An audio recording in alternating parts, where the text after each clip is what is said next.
Jake. I go by Papa Jake Larson. How old are you? I'm 101, going on 102. What's it feel like to be that right now? I mean, are you... What's it feel like? It feels like, hell, I'm the luckiest man in the world. Look at me. I'm sitting here. I'm 101. This is weird, huh? I don't have an ache or a pain in my body. How do you account for that? I look at somebody else to tell me how what is going. I don't know. I've got friends upstairs. Is what I say. Somebody likes me. I can't believe. I'm a farm boy from Minnesota, born and raised on a farm in the Depression.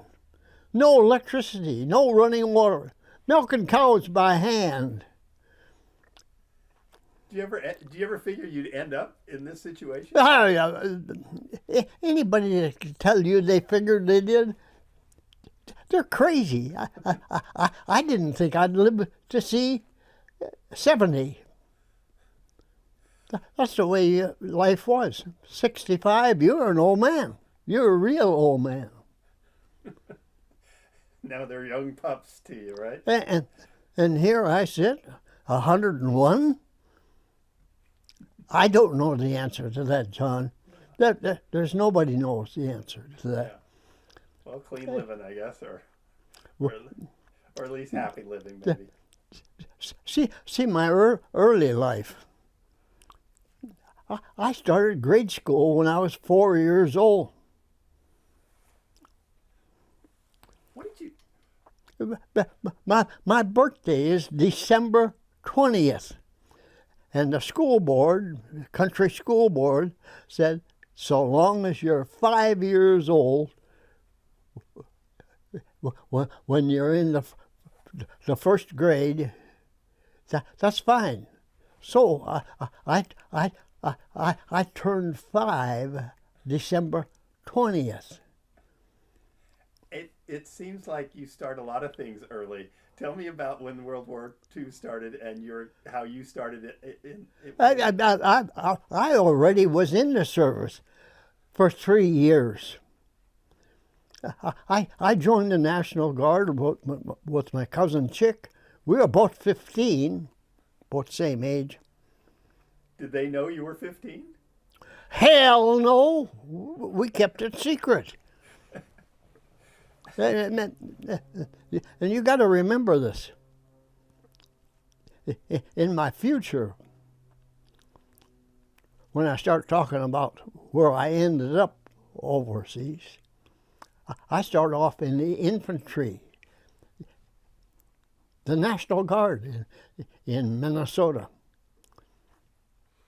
Every Monday, went to drill there every Monday night for 2 hours.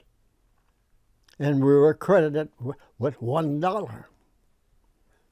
So every 3 months we'd get a paycheck for $12.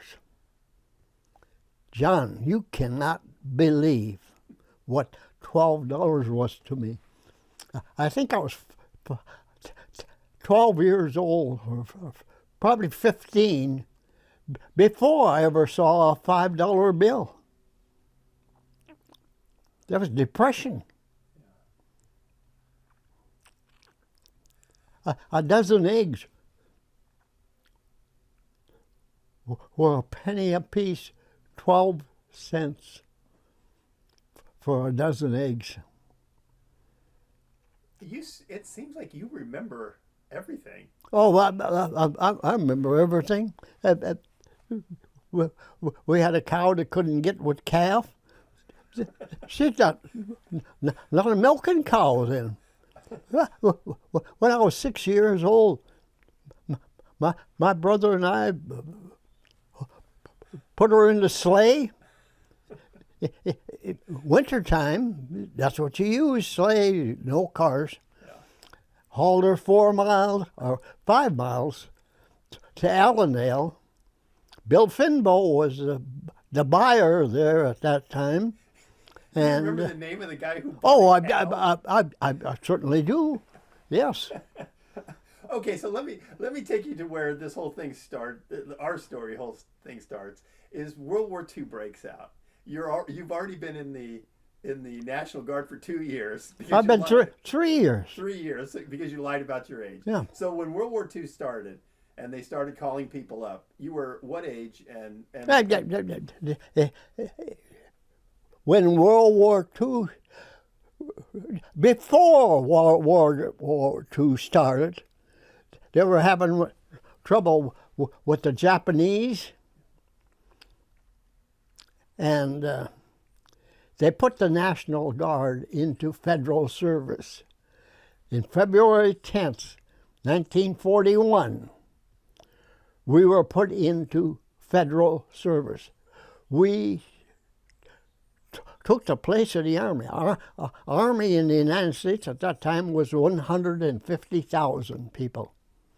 They put all the divisions, I think 28 or 29, I probably messed up on that someplace, but in the United States into federal service. They took the place of the Army. They did the Army work. Anybody was drafted, we did the training. So you were the Army before there was Yes, a real Army. yes. So when this thing started, even though you were a pretty young age, you were considered I was a veteran. I turned 18 in 1940 in December. Okay. So had you already been doing any kind of operation stuff for the military in your role in the? No, just infantry, yeah, but shooting. Okay, but you weren't like stationed anywhere. You were just no. You were still at home. But I did take 1 year of typing while I was going to high school. And that helped you out later? It changed my life.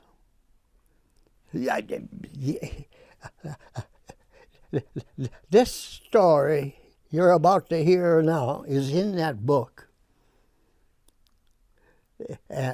But how good a story is this? It's a story of my life. It changed my life. I'm world famous right now. If you talk about Papa Jake to the world, they know me. Everybody knows me. I get correspondence with South Africa. People from South Africa, Australia, New Zealand. Do you ever think you were going to be famous? Yeah. You see, that's a common. Do you ever think that someday we're going to die? Do you ever think about that? At my age, yeah, you do. Pretty much every morning when I get up. But yeah. I started off in the National Guard infantry when I was 15 years old. Every summer, when school was out, we would have 1 month of camp at Camp Ripley, Minnesota. One month. Be out there shooting on the range, belly up, belly down, marching. I never thought I would be going to war. Hitler was pretty popular until people found out that he was lying about everything. And then he took to this Sudetenland from Czechoslovakia. That kind of changed things. So at the same time as Hitler was giving us a problem, Japan was taking parts of China, they call Manchuria. And the United States put the clamps down. They cut their oil supply. Japan they can't operate unless it gets all its supplies from outside. They don't have any. Were you aware that all that was going on when you were younger? You found out about it afterwards? I probably found out as I was going there, and we were talking about, and yes, the National Guard put an ad in the paper. They wanted to fill their ranks because that's when Hitler was starting to go, and the Japanese at the same time. Did it feel to you like we were heading for war? Well, I figured it this way: if we are going to war, I'm going to have to jump on other people because I'm getting a lot of training in. Plus, I was making $12 every 3 months. That's big money. I mean, you can't turn that down. It's big money when you don't have anything. Yeah. I had to work for my room and board, for my own room and board while I was going to high school. How many kids you ever see that has to do that? Okay, so when the war started and you were into it, what was your, like, everybody, the nation mobilized, it started everybody started working. What was your job when you became part of regular, I take it you're Army, right? Yeah. So what was your job as regular Army? I was just an infantryman down in Louisiana. Yeah. We went down to Louisiana, and we had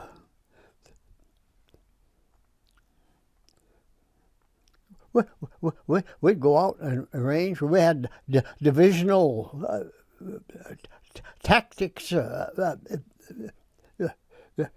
One division against another division. Just playing war games. Right. And we're training at the same time. Well, in June, we got back to camp, and Amos Graham said, "Jake, let's go into Alexandria tonight. Let's get a pass."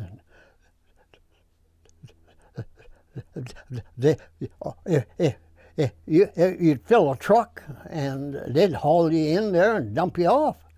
Say, we'll pick you up at 11 o'clock at night or so. Okay, so when the war broke out, you were stationed where? In Louisiana. So they moved you from your National Guard thing up in Minnesota. Yeah. When we were put into federal service in February, we went to Louisiana. Okay. And that was February 40. That was February 10th, 1941. 41. So like 10 months, 11 months before, 10 months before Pearl Harbor, right? Yeah. Okay, so so you guys were getting ready because it felt like war was coming. Yes. Right? But the United States was still kind of holding back, was trying not to get involved. President Roosevelt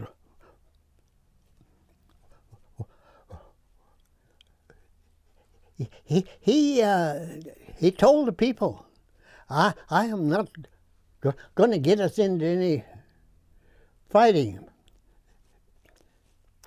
I think about 87% of the population at that time voiced their opinion. That's when England and France responded. when Hitler took Poland and they declared war on Germany. That was kind of a phony war there at the beginning.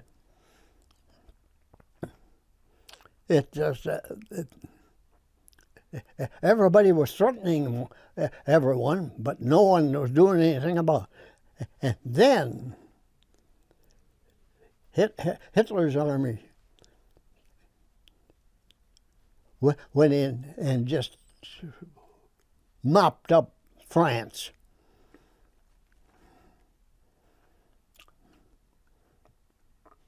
And we wanted to help, but we weren't allowed to. We sent supplies to them, and then Hitler invaded Russia, so we had another place to send supplies to. What do you remember? Was there a feeling of we need to do something, or was there? Definitely. By you and the other guys in the army? You were drafted. I never got drafted because I joined the National Guard. So I wasn't a selective service guy. So, but I trained a lot of guys. And when I came back from that divisional war games deal, I got back to Louisiana, and I got to get right back to where I left Amos Graham there. And he says, well, what do you want to get? What's the first thing you want? I says, milkshake. Let's get a milkshake. All right, so let me ask you, you're going through all of this, and then it started coming, and then we entered the war. We're in the war. Once Japan attacks, and how'd you get to D-Day? In other words, once you started getting up to that time. See, you're jumping from one to the other, Okay. All right. and you got to listen to these little stories that I'm telling you, and see how they add up. Okay. So I'm back to Amos Graham, and we get in the milkshake, and I drank that milkshake, and I said, "Man, Amos, that made me sick to the stomach." He said, "That's crazy."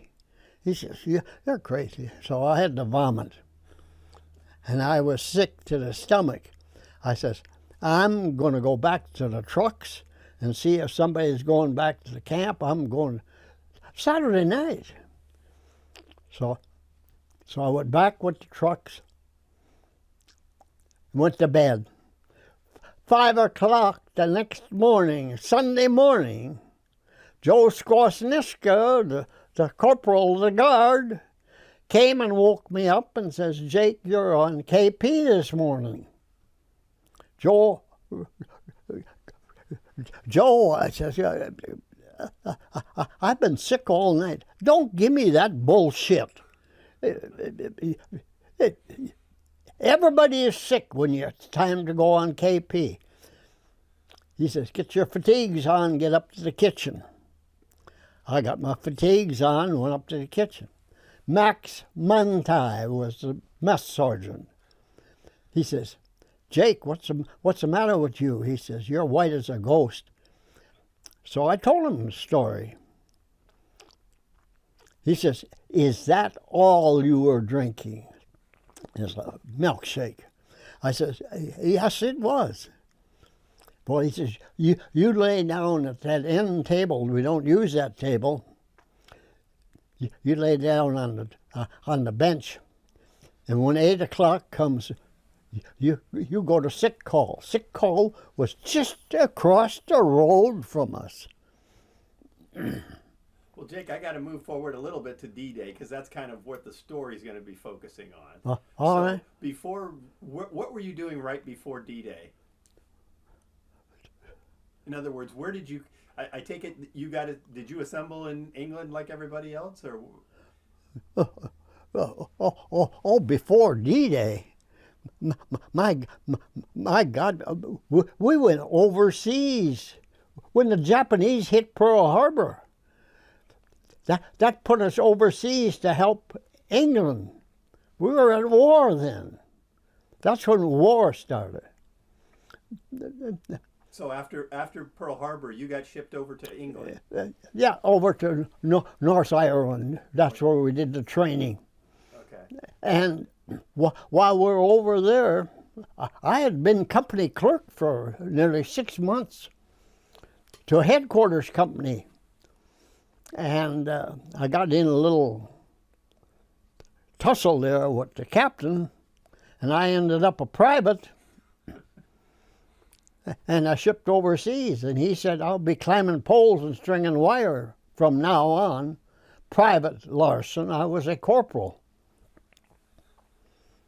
So then...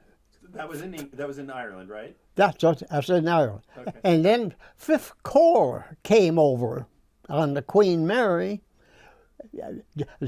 All they had there is just a presence of a corps. Yeah. They picked up the extra men that they needed where they were going. Like they came over there. Yeah. There's few officers and a few non-coms, and then they build up their units from the population. Well, I was one of that population. I'd been a company clerk, expert typist. So they transferred me into 5th Corps. I didn't even know what a corps was. And into G3. That's G3 is plans and training. There's 4 G's in a corps. G1 is personnel. G2 is military secrets. You go out and get secrets. G3 is plans and training. G4 is supplies. It's that simple. So that whole thing about learning to type is what put you. Yeah, it raised me right up to the top. When I transferred into G3, within 2 months I was back to a corporal. Within 3 months I was a sergeant. And all because you knew how to type.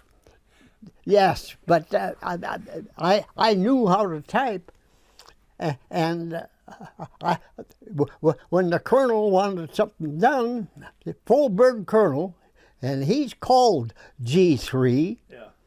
And I was just ready. I got in on the planning of the invasion. I got the Bronze Star for the part of working on the invasion. You actually helped plan. Yes, I knew when D-Day was going to happen. We didn't know, nobody knew exactly when it was going to be until it got close. And then they picked the 5th of June, and it came out that there was a storm there. So we got delayed for a day. So that's why it's on the 6th of June now. See, I lived through this stuff. Yeah. I'm like a history book. I can't help it. It's crazy. So what, like, if you were going to tell somebody, this is what I actually did when it came to planning. What was the kind of stuff? Were you relaying information? No, we mostly built up the units first, because everybody was operating in the armies. like in World War I. Yeah. The equipment, we changed completely. Dress. We used to have, when I joined the service, we had these wraparound leggings.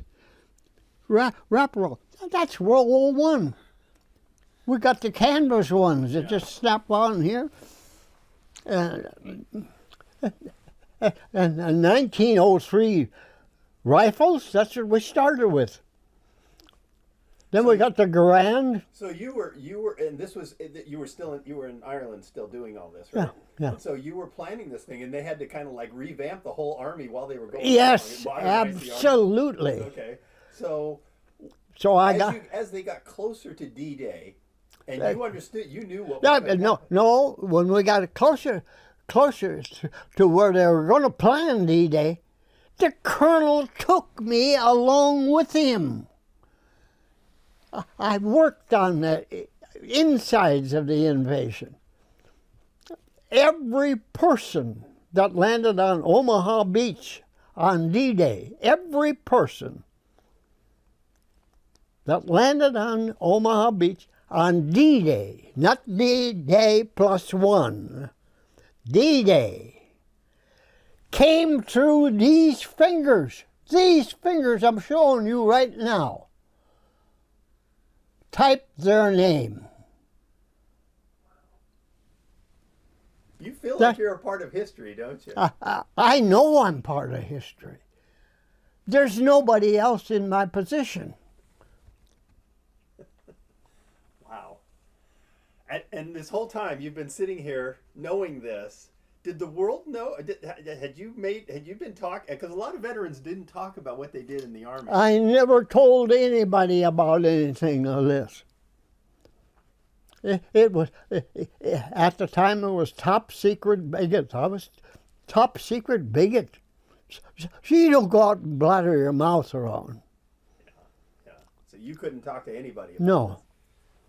But after the war, you kept quiet like a lot of people did? Who the hell would believe me?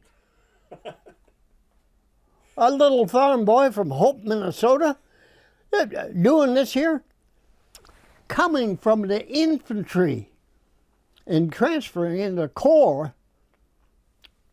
Nobody ever got that chance, except Jake Larson. And that was a kind of a fluke, see? The captain of the infantry there, he had me demoted. Yeah. And he figured, well, we're going to fix that guy. But when the Corps saw that I was a company clerk at one time, man, that's the people they want in there, because you know the way things are worded, you know how to type out all that stuff. I was a bonus for that, for them. So so when D-Day actually happened, where were you? What did you do? Well, I came in on the things I'm telling you, nobody else can tell you. I came in on the command ship with Eisenhower, with Bradley. My full-bird colonel, he had me right alongside of him. We were there. We had members of the 16th Infantry Regiment from the 1st Division, 1st Infantry Division, on board to protect these high-ranked guys that were riding up there. And I got off with the 16th Infantry, and with got in this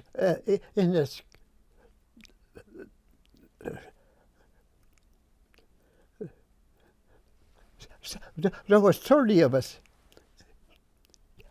Went down this rope ladder, carrying a pack of 75 pounds, 74, 75 pounds, and a rifle. trying to get into down that rope ladder, and the waves between 3 and 5 feet high, depends on what came in at that.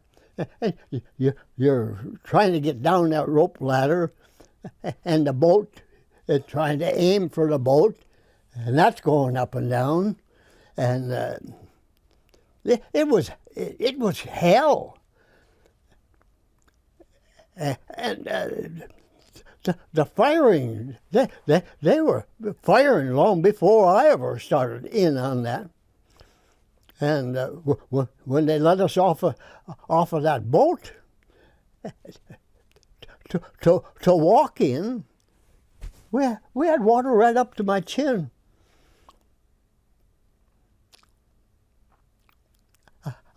I was the first man on that little command boat, so I sat right by the pilot. So when he dumped us off prematurely, we were too deep outside, but we made it. We made it too, and we fell in line. That whole beach under us had over 1 million landmines planted. Afterwards, we found out that, yes, they had 1 million and another 500,000 on top of that. And we walked through that. Think of that.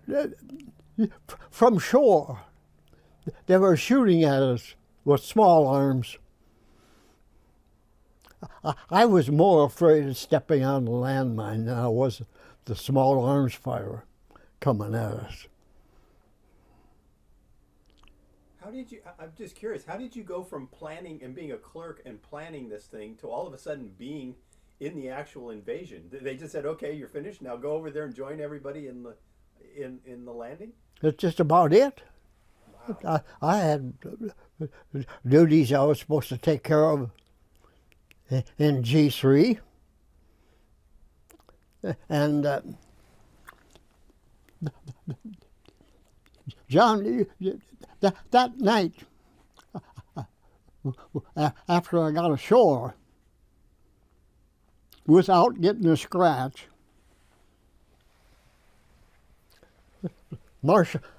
Madison Rich was a corporal then, and he and I were digging our foxholes. It was about 10 after 7 at night. I don't remember. About 3-4 hours there. I don't remember what. I don't remember putting up the command post. And that was one of my duties. I just don't remember putting it up. But I had found a litter, brand new. You know what a litter is? That's where you haul wounded. I dug my foxhole a little bit longer so I could put that down at the bottom. That sand was pretty wet, so I figured I'd put that down as a canvas there, and then put my bedding on top. I said, well, I'm going to have something that's dry. Yeah. I had just got that litter down in there, and somebody from the command post hollers, Sergeant Larson, Colonel Hill wants to see you immediately. So I just walked right into Colonel Hill's, and he says, Sergeant, he says, I just got word from First Army. They want me to keep G3 open 24 hours a day. you're going to run the night shift. I said, starting when, sir? He said, starting right now. 7:30 to 7:30 in the morning. I says, yes, sir. So I walked back to Madison Rich. I say, Matty, you could sleep in my foxhole tonight. I got that litter in there. Oh, Jake, he says, I got my fart sack all fixed up now. So he laid his M1 Grand rifle on that litter. Yeah. I went to work and he went to sleep. At midnight, a reconnaissance plane, German reconnaissance plane, came over and dropped these magnesium flares. They have miniature parachutes, size of a handkerchief. And they had that sky lit up like Christmas time. And our anti-aircraft didn't like that, so they started shooting up at them.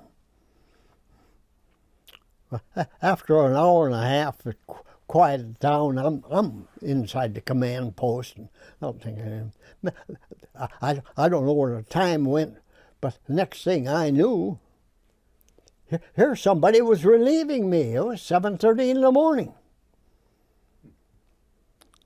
So I walked by Madison Rich. He reaches down and picks up his rifle off of my litter, and the rifle falls into two pieces. It's broke right in two.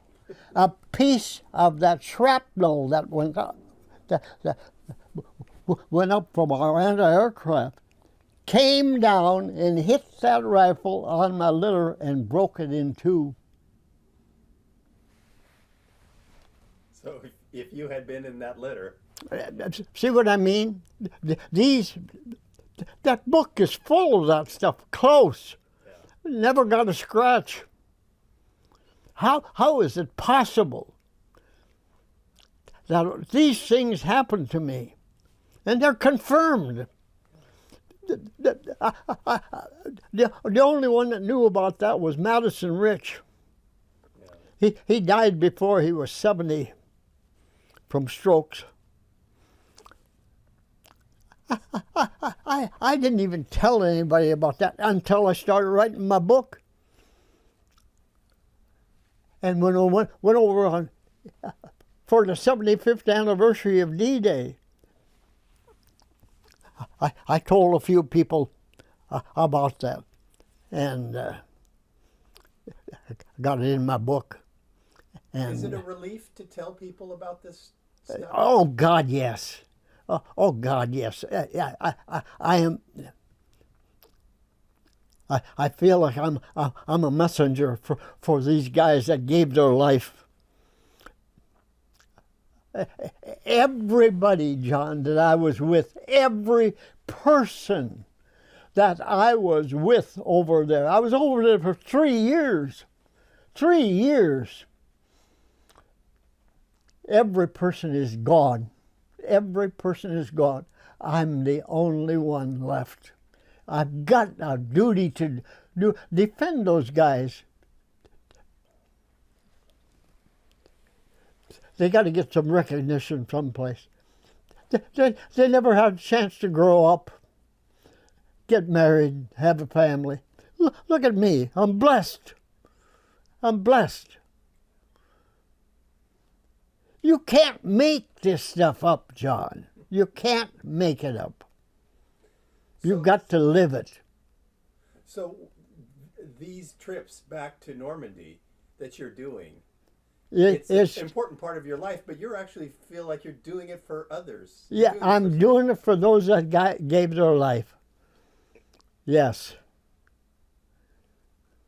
And that's what's propelling me to be so high in TikTok. Yeah, I've got over 800,000 followers that follow my every word. it's gone up since then.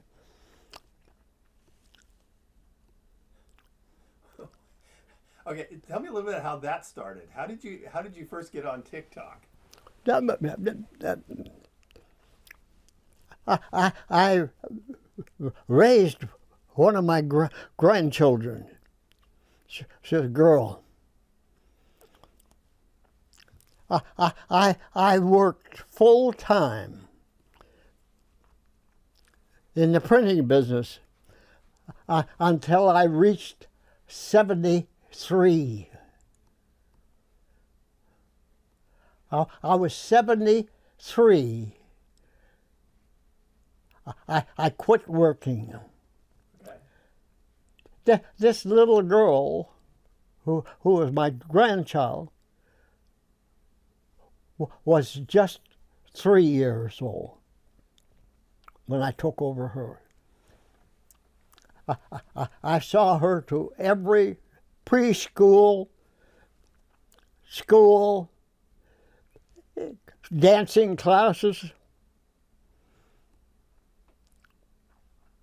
She was like my own daughter. She through high school, she wouldn't even get a driver's license. She wanted Papa to take her to school. Well, she danced on cruise ships. Right. And she's the one that's your granddaughter's the one that started putting things on TikTok that you would do? Yeah. What was the first one? In other words, how did that start? When was the first time that happened? Well, COVID started. When COVID started, the cruise ship stopped. Okay. She came home. Okay. And she wasn't home a week, and she came to me and she says, "Papa, I put you on my with me on my TikTok. What the hell is TikTok?" I didn't know what TikTok was. I don't even have a cell phone. I got a landline. So she said, "Well, it's stories. It's stories that you tell. Where'd you get stories?" She says, "I recorded these on my cell phone." You recorded me, and now you put them on TikTok? Yeah. She says, "I think people will like them." The next week, she came. She says, "Papa, I'm taking you off of my TikTok. I'm going to put you on your own." What the hell are you doing? You're opening a can of worms here. She says, "Well," she says, it took me 10 months to get 10,000 viewers. You got that in a week." Oh, man.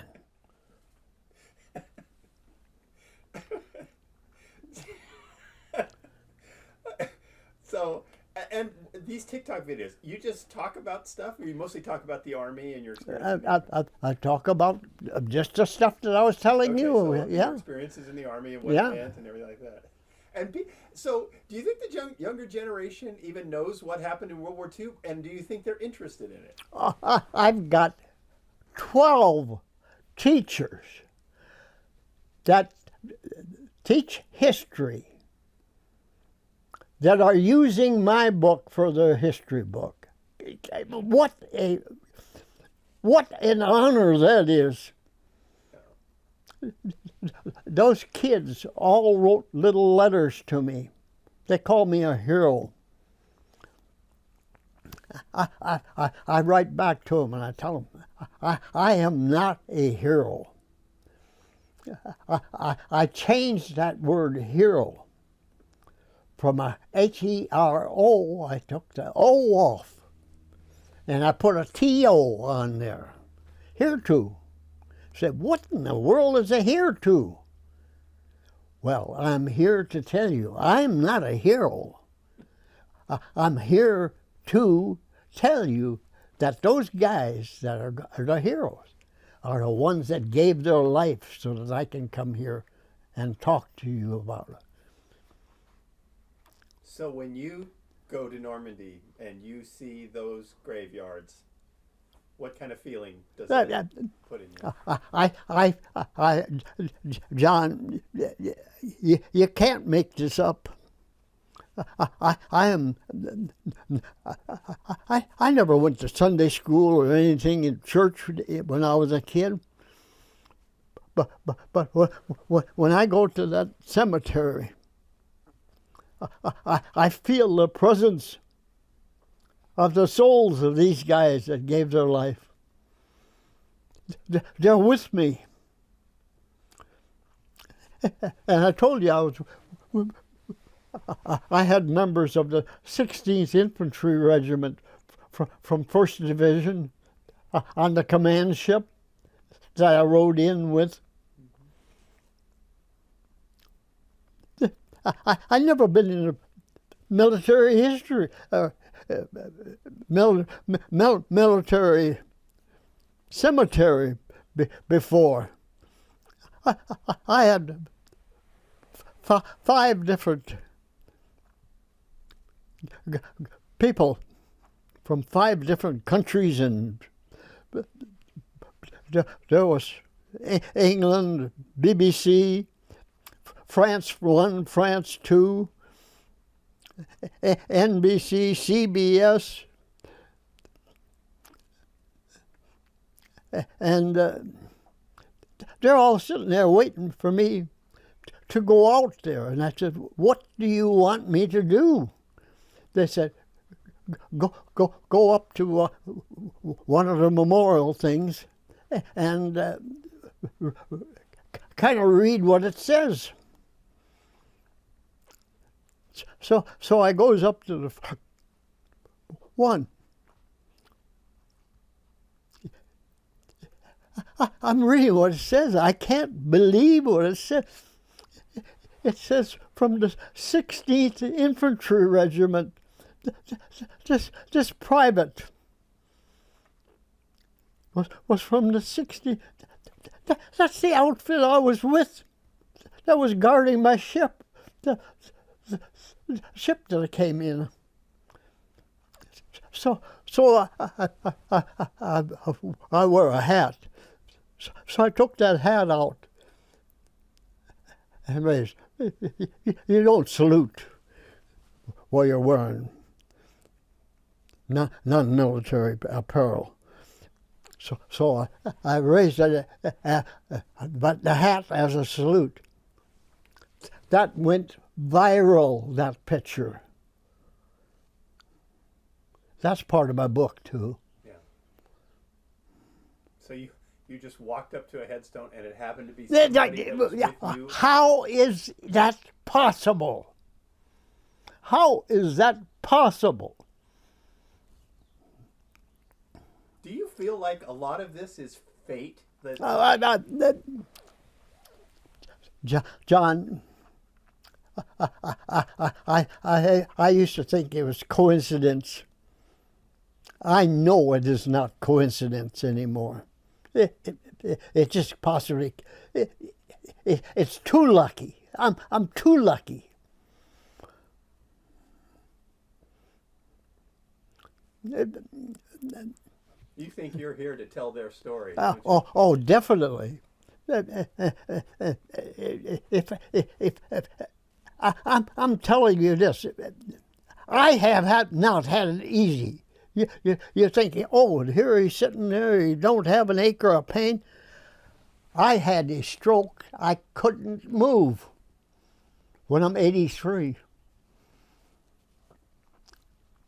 When I was 84, I had cardiac arrest. You know what cardiac arrest is? Mm-hmm. Your heart stops. Your heart stops. I had cardiac arrest.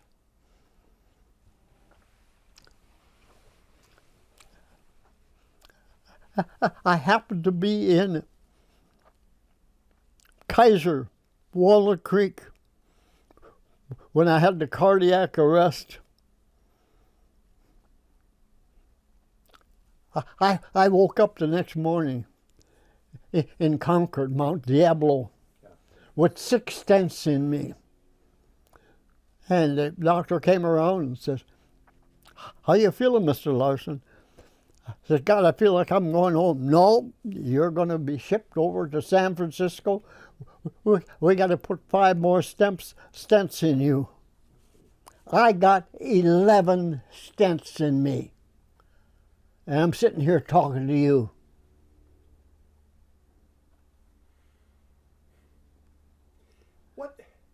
What has this whole experience in your life? Yeah, I always ask this on most stories because everything teaches us something if we pay attention to it. Has this whole experience taught you something? It has changed my life.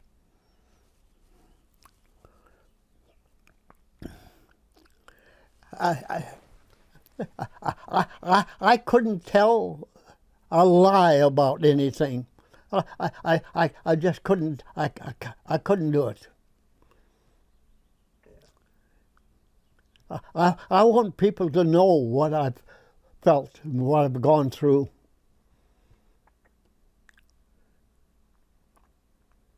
Because you're speaking for those guys. Yes. Yes.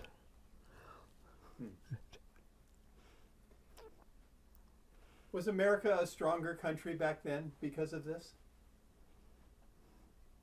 Oh, much, much, much stronger. Yeah, there were no dissenters. We were all for. Think of it. I'm a kid. I'm going over there for 3 years. I come back. I just turned 22. 3 years over there. I had. It's crazy. I had 7 years in the service, and 3 years overseas, and I'm 22. It doesn't add up, does it? It's not the normal way of doing something. All right, so let me just ask you: you're about to go over again. Yes. When you go over there now, what does it feel like now? Those people, they want to touch you.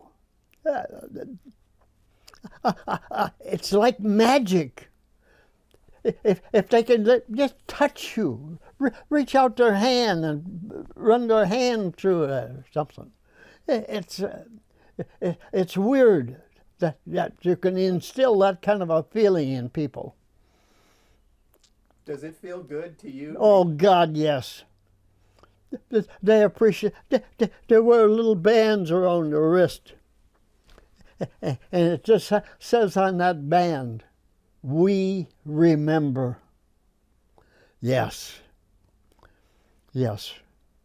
I remember too.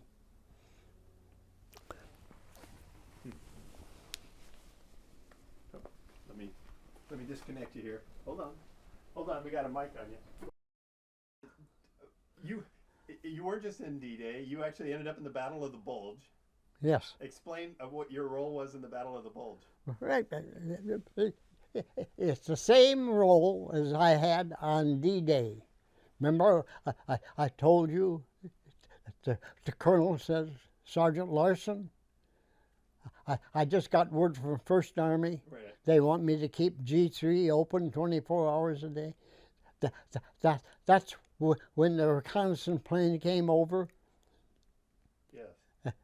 And the rifle got broken too. Right. All right, the Battle of the Bulge. I was 7:30 at night. That was on the 15th. I went to work on the Battle of the Bulge. Marlene Dietrich was entertaining the troops that night. I couldn't go. Because you had to plan the Battle of the Bulge? Well, no, I had to run G3. I was in charge of G3 right at that time. So that's like planning and operations. Is that what you're talking about? Yes, I did all the typing on messages and stuff that were being sent out. I did all. You know how to use a typewriter? Yeah. But not in a war zone. But yeah, I've used a typewriter. Well, your brain automatically spells things for you. But in the war, there was just letters just scrambled up. So it's hard. It's hard to. Each one has to be perfect. Yeah. And you got to keep the same speed all the time. Those old. So you did what for the Battle of the Bulge? You were like. I was on was the front lines, but you were planning stuff, or where were you located? Because I see all the names on there that are part of the Battle of the Bulge, right? Yeah. That's a different. That's where we were each time. So you were like at the front in a battlefield command. No. We were with our troops there, and. Okay, but I mean, you weren't like far back. No. We moved right on along with everything else. Yeah. Okay, let me ask you this: at what point were you the most scared? When I landed on D-Day, stepping on those landmines, avoiding those. Yeah, that makes sense. I mean, that would after. Okay.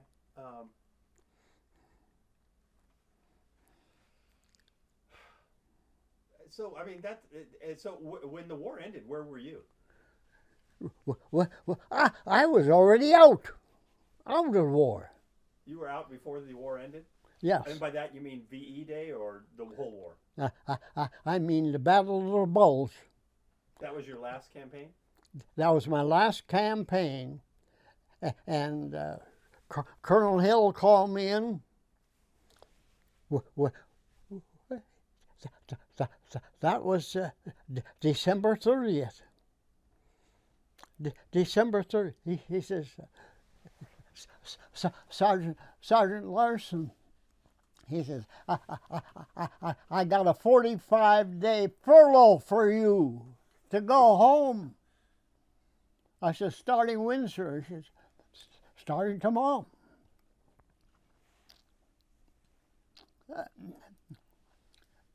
I was over there for 3 years.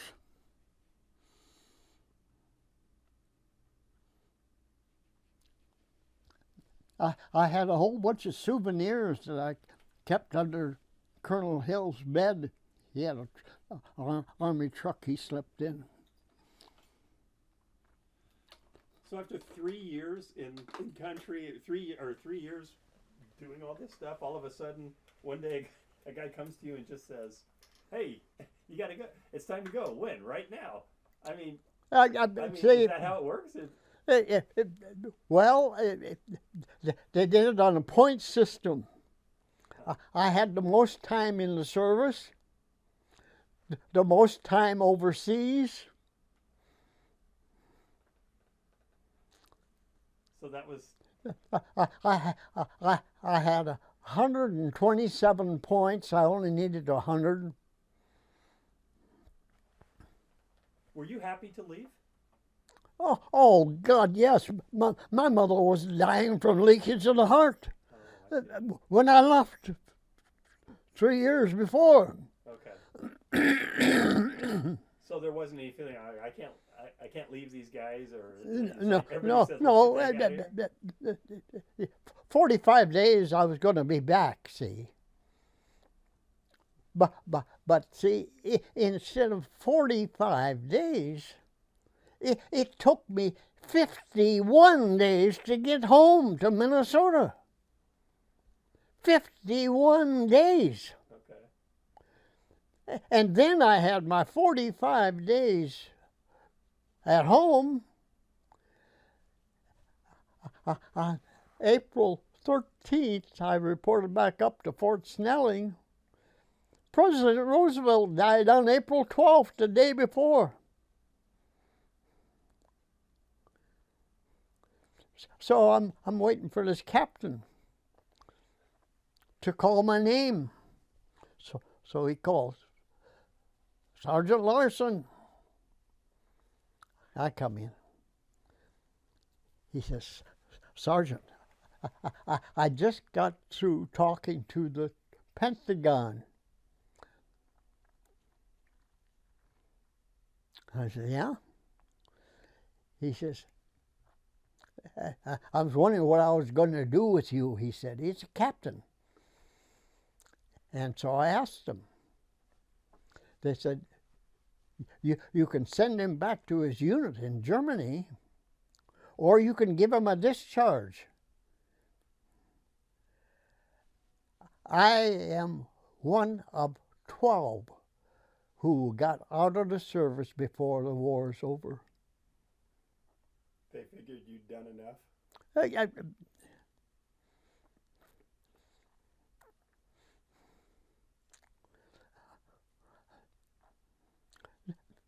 Think of it. I'm walking history.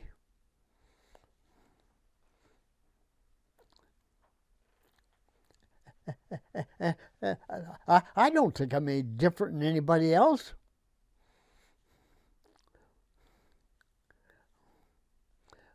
I don't like being called a hero.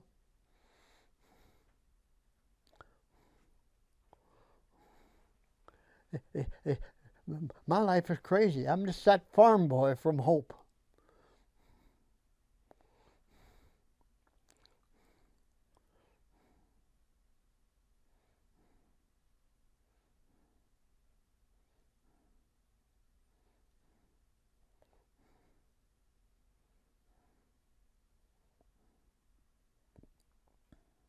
Are you glad you went through that experience? I don't know how to answer that. It's. I mean, looking back on it now. Yeah, looking back at it now, when we went over there, we're willing to lay down our lives. Everyone who went over there to fight. You go over there with no expectations of coming home.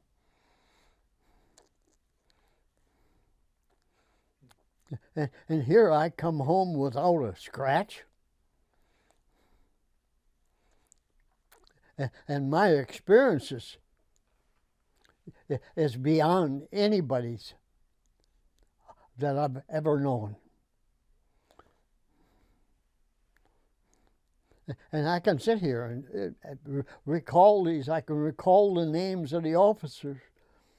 How is that possible?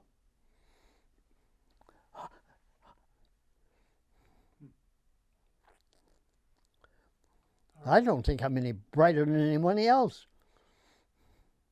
Yeah. Anything else you want people to know? When you tell your story, what's the most important thing you want people to know? I want them to know that war is hell. That a lot of good people end up dead. They don't end up having the life that I have had. How lucky can you get? You raise a granddaughter, and she grows up dancing. She comes home and puts you on TikTok. It's like propelling me to the moon. I never knew. I'm getting mail from people. They say, Jake, you can't imagine what your life and your experience has changed our life. I'm a very positive person, no negativity in me. and I spread that kind of positiveness around. And it rubs off on people. That's a wonderful thing for me, to spread that, being positive. Hi, thanks so much for watching. To view more content like this, we've selected some videos that we think you'll enjoy. And don't forget to like or click that button here on the bottom left of your screen to subscribe.